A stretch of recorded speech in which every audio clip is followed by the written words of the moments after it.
Tonight, more Tiger Woods fallout. A day after announcing he'll take an indefinite break from golf, Woods learns a major sponsor is phasing out his commercials. I'm Jeff Glor. Also tonight, turning up the heat.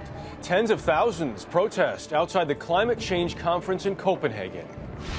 Custody battles. Service members returning from war find themselves in an unexpected fight for custody of their own children. I feel that I'm being put in the same category as an unfit mother.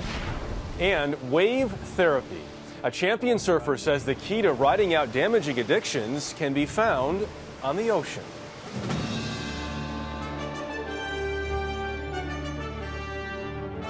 This is the CBS Evening News with Jeff Glor. And good evening. It appears Tiger Woods is mired deeper in the rough than ever tonight. After announcing last night on his website that he was taking a break from the sport that has been his life up to this point, today a big advertiser announced it would begin to phase out a performer who up until now has been its public face.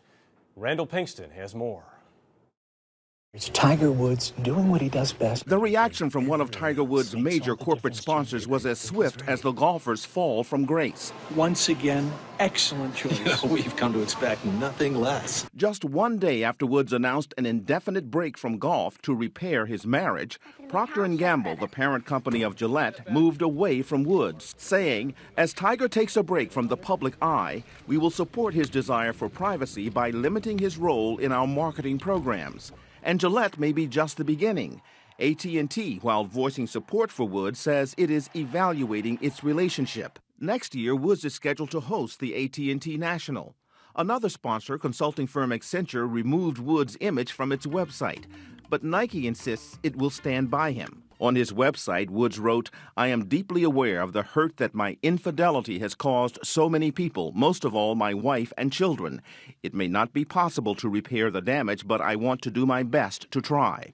The statement comes 2 weeks after the car accident outside his home, which opened a floodgate of allegations of adultery and wrecked Woods' carefully crafted image as a star athlete and family man. From an advertising standpoint, he is, by far and away the biggest grosser of revenue off of himself as a brand. Earlier this year, Forbes named Woods as the first athlete to reach $1 billion in lifetime earnings. Most of that, $900 million from corporate endorsements, including EA Sports, Tag Heuer, the watch company, Nike, and Gillette. But Woods' damaged image could shave future earnings. Bottom line is, from now on, everybody reevaluates Tiger in an entirely different way. One of the factors in that evaluation could be the morals clause in Woods' contracts with sponsors. One attorney says corporate boardrooms and lawyers will be busy reviewing their options with Tiger Woods. Jeff? All right, Randall Pinkston in New York this evening. Randall, thank you. For more on the impact now of Tiger Woods' announcement, we are joined by Ian O'Connor, a sports columnist and author of the book Arnie and Jack. Ian, good to see you. Of course, Tiger Woods still looking to pass Jack Nicklaus's majors win record, which he still may do at some point. We've talked about what this means for Tiger Woods himself and his endorsements. What does it mean for golf as a whole? Well, it's terrible news. And unlike the NBA, where if Kobe Bryant was knocked out by an injury, a long-term injury, or a scandal, another scandal, you still have LeBron James. When you take Tiger Woods away from golf, there's no LeBron James there. He is the entire sport, the entire industry, and that void is going to be impossible for the PGA Tour to fill. What's happened here so far, obviously some good news for tabloid publications, but awful news, we should say, for the folks who televise golfing events, this network included. This has a significant impact. Oh, sure, and when Tiger was out after his leg surgery, ratings were down 47%. That says it all. And again, there really is not that second superstar who can carry the sport. So when Tiger's not there, I mean, really, right now, the PGA Tour needs young stars like Rory McIlroy of Northern Ireland and Anthony Kim of the U.S. to step up and start winning because they need a new generation, and they need it right now. But right now, none of those guys are anywhere near Tiger's level. So hopefully, or you would think they would need those folks very soon. The question is, when can Tiger come back? When should he come back? I think that Tiger Woods will come back and play Arnold Palmer's tournament in late March. He's won that tournament 6 times at Bay Hill in Orlando and use that as a tune-up for the Masters. I think he'll take 4 or 5 tournaments off, but he'll come back in late March. Now, here's the moment of truth. If he takes the Masters off and he sort of sacrifices that major, and he's all about majors, that's an incredible statement not only to his wife but to the fan base that a guy who his sole mission is to break Jack Nicklaus's record of 18 major championships is actually going to skip one, and it's the Masters. But you think he does not miss a major? I would be surprised. I think he'll come out and say, my wife wants me to play at Augusta National, and that'll be the approach he takes. Wouldn't that be a statement? It sure would. All right, Ian O'Connor, thank you very much. Jeff. Pakistani police today continue to question 5 young American Muslims suspected of making contact with a Taliban recruiter. Well, here at home, law enforcement officials and Muslim leaders alike are doing a lot of serious rethinking. Kimberly Dozier in Washington has more. From the shooting last month at Fort Hood to this week's arrests of 5 young American suspects in Pakistan, terrorism experts agree militant Islam is becoming an American problem. We do have a homegrown terror problem that really needs to be addressed and explained. Alleged army shooter Nidal Hassan and the young men who traveled to Pakistan all worshipped at mosques in Virginia. But Zaino Baran says they were more likely exposed to the extremes of militant Islam only a click away on the web. We have this Google Imam problem where you just Google a question and then you get a bunch of websites and you have no idea who these people are. Muslim experts say the wars in Iraq and Afghanistan make potent recruiting tools. They're portrayed by the militants as America's war on Islam. Al-Qaeda even has its own American spokesman, U.S.-born Adam Gaddan. He addressed American Muslims in a tape that came out just yesterday. The blood of countless innocent Muslims is on your hands. But Muslim community leaders here say young people are also being driven to extremes by post-9/11 anti-Muslim propaganda like this. There are over 9 million. And rising incidents of genuine anti-Muslim discrimination. Civil rights complaints have jumped 10% in just the past year, according to the Council on American Islamic Relations. The group is launching a new website to give young Muslims an outlet for their anger through civic action in court or at the ballot box, not on a foreign battlefield. And we can immunize our people against these cyber attacks, so to speak. And it was the council which urged the families of those 5 suspected would-be militants to report them missing to the FBI. I believe that was a success story because the Muslim community took the lead. There's been tension between the FBI and the council over alleged links to militant groups, which it denies. It says U.S. authorities should start using the Muslim community as a resource, not an adversary, to help it police its own. Jeff? All right, Kimberly Dozier in Washington tonight. Kimberly, thank you. Also in Washington today on Capitol Hill, another weekend session. The Senate is busy working on a massive spending bill. Democrats say the $1.1 trillion bill is needed by year's end to fund most federal agencies. They stopped a Republican filibuster earlier. The bill also includes money permitting terror suspects at Guantanamo Bay to be transferred to U.S. prisons, and it allows funding of abortions in Washington, D.C. Around the world tonight, protesters are creating heat over climate change. In Copenhagen, where UN talks on global warming are underway, police estimate 40,000 activists marched, mostly peacefully, to demand an agreement that produces real change. Here is Sheila McVicker. From India to Australia, from China to Copenhagen, how are you doing? Tens of thousands of demonstrators took to the streets. Their point? To drive home demands for a binding global agreement on climate change, as negotiators, scientists, and activists head into the final week of the climate conference. That there's big pressure for them to finally take their responsibilities to do something about it, because it is in their hands. There is a draft agreement. However, the U.S. and other European countries are saying developing nations must do more to rein in greenhouse emissions. The developing countries' response is that they won't do it without more financial help. It is absolutely vital. But today, former presidents, top models, and a retired archbishop lent their voices in support of an agreement. Any agreement. We either swim or sink together.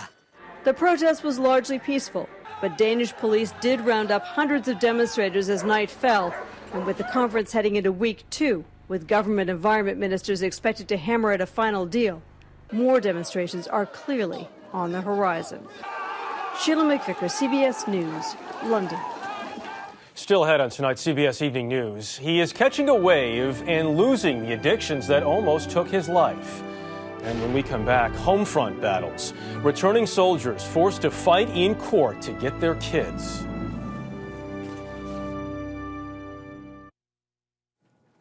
For some in the military, it is one battle after another. According to the Defense Department, about 8% of the military are single parents, and some 10,000 single-parent soldiers have been deployed overseas for more than 6 months. That's tough enough. But when they return, some face a new battle to get their kids back. Michelle Miller reports. After returning home from Afghanistan, Lieutenant Colonel Vanessa Benson is in what she calls the fight of her life. How long has it been since you've seen him? It's been about 2 months since I've seen him, but it's been a year since he's lived with me. She and her ex-husband are battling over custody of their 14-year-old son, John. Benson, in accordance with the mandated family care plan, temporarily gave her ex-husband custody before being deployed last December, with the understanding John would return home once she did. I had gotten an email from my son's father that says, you need to get a lawyer. I'm not sending your son back to you. Her ex-husband did not want to talk to CBS News, but has argued in court it's in their son's best interest to stay with him in Florida for stability. I feel that I'm being put in the same category as an unfit mother. Lieutenant Colonel Benson's case isn't unique. CBS News has identified 30 similar cases over the last 2 years. In many of them, single military parents have either lost all custody rights or have had them significantly altered, increasing calls for Congress to step in. Well, this would give them... Representative Michael Turner has proposed a bill that would set federal standards on custody rights for service members. It is unbelievable the number of family court judges across this country who will willingly use a service member's time away in serving their country in Iraq and Afghanistan to take custody away from them. A CBS News analysis of custody laws has found only 5 states that automatically return children after deployment. 5 more prohibit deployment from being used in court. 14 others have weaker protections, and the rest provide U.S. service members with no additional protections.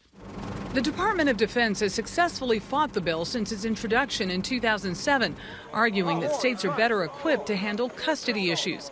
Declining an on-camera interview, the Pentagon issued this statement saying, "We strongly believe the federal legislation in this area of the law, which has historically and almost exclusively been handled by states, would be counterproductive." And that's my son and my A change in the law won't come soon enough for Lieutenant Colonel Benson.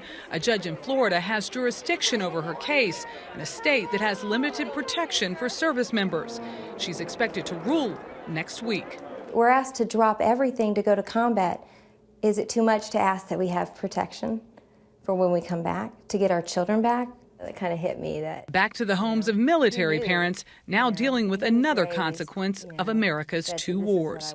Michelle Miller, CBS News, Fort Campbell, Kentucky. Fallen soldiers are being honored today with a seasonal touch. More than 150,000 donated wreaths are being laid at the graves of veterans all across the U.S. It is dubbed Wreaths Across America, a program that started 18 years ago. In addition, thousands of wreaths were laid near Ground Zero in New York to honor the 9/11 victims. Still ahead on tonight's CBS Evening News, the new wave in treating addiction. It was a big week for big surf. One of the rarest events in the sport was held in Hawaii. The Eddy contest happens only when the waves are at least 25 feet high. Only the 8th time this has happened in 25 years. Surfers in general thrive on the rush of flying down huge walls of water. But one surfer acquired a rush of a different sort until it nearly killed him. John Blackstone has details. Riding huge waves, Daryl Verosco once looked so small he got the nickname Flea. Nice. Flea seemed fearless on the waves that rise more than 50 feet at California's Mavericks, one of the biggest of the big wave surf contests. He won Mavericks 3 times, but now it turns out Flea had a secret. First time I surfed Mavericks, I was high on acid. Over the past decade, while some were calling him the world's greatest surfer, his life was ruled by drugs and alcohol. Basically just try to get up and get high, meth, smoke some meth, and then drink vodka, just straight into vodka, and it was pretty bad. It was an everyday thing. It was the reason he fell from a cliff last year near Santa Cruz, California. I almost killed you. Yeah, it really almost killed me. So. Soon after, he headed into rehab. I knew I was blowing it with the whole drug thing and just how I was feeling and how I looked. He's been sober for a year, but now he's back in rehab at the Providence Recovery Center in Santa Cruz. Come on, you guys, let's go check the waves. This time as an instructor, a surfing instructor. We thought what a great fit it would be if we combined surfing and other physical activities along with traditional treatment. It was Flea's idea. He calls it Fleahab, sharing with others in recovery his realization that exercise and sea air help keep his mind off drugs and alcohol. So now the big wave champion can be found sitting on what for him are unusually mild seas with some who have never surfed before. Tracy and Lisa are recent Fleahab graduates. It showed me I could do something that I didn't think I could do. I'm not a great surfer, but it was wonderful. It was great. And Flea finds teaching gives him almost the same thrill as grabbing a monster wave. It's like I'm a kid again when I see someone fall in love with surfing and actually get pushed into a wave, and then they get up and they ride the wave and they're just so thrilled, you know? When the surf gets high enough for this winter's Mavericks contest, Flea intends to be back on the big waves, taking them on sober this time. But he's also sure that small waves can help solve a big problem. John Blackstone, CBS News, Santa Cruz, California. And that is the CBS Evening News tonight. Later on CBS, 48 Hours Mystery. Russ Mitchell will be here tomorrow night. I'm Jeff Glor, CBS News in New York. Good night.